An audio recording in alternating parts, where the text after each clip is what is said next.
galera, eu e Yuri Games Night trazendo mais um vídeo pra vocês. Galera, eu vou fazer um vídeo aqui de como sentar nos bancos, tá?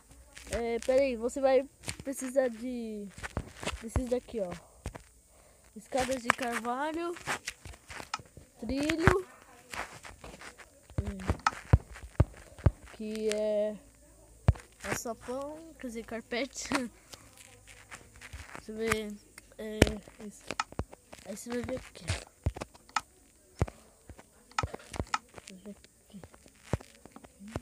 Aqui. Aí você coloca aqui umas tábuas, coloca o trilho. Aqui. Não coloca no meio, senão, ó, como vai ficar? É melhor tirar. Senão fica ruim. Então só coloca nos dois, depois você coloca no meio. Aí você pega o carrinho agora.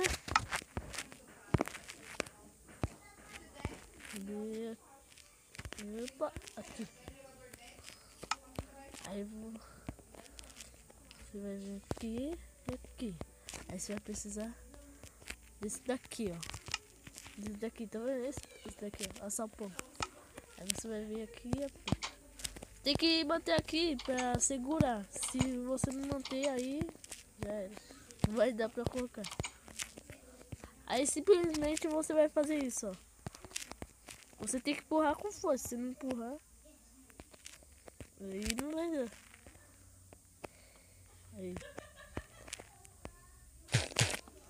Aí quebra esses dois aqui que não precisa mais. Agora é esse. Esse aqui. Coloca o carrinho. Vem aqui. Peraí, tem que colocar direitinho.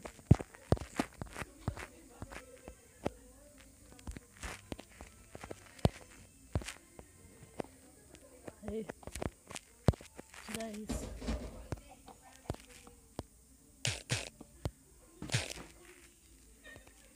E aqui. Passa aqui. Aí. Agora você vai pegar o carpete e colocar aqui pra manter firme. Senão não vai dar. Aí você vai vir aqui, ó, e vai estar firme. Porque se não tivesse carpete, não dá pra você sentar. É só você vir aqui, galera, ó. Vem aqui e pronto. Ó. Sentado de boa.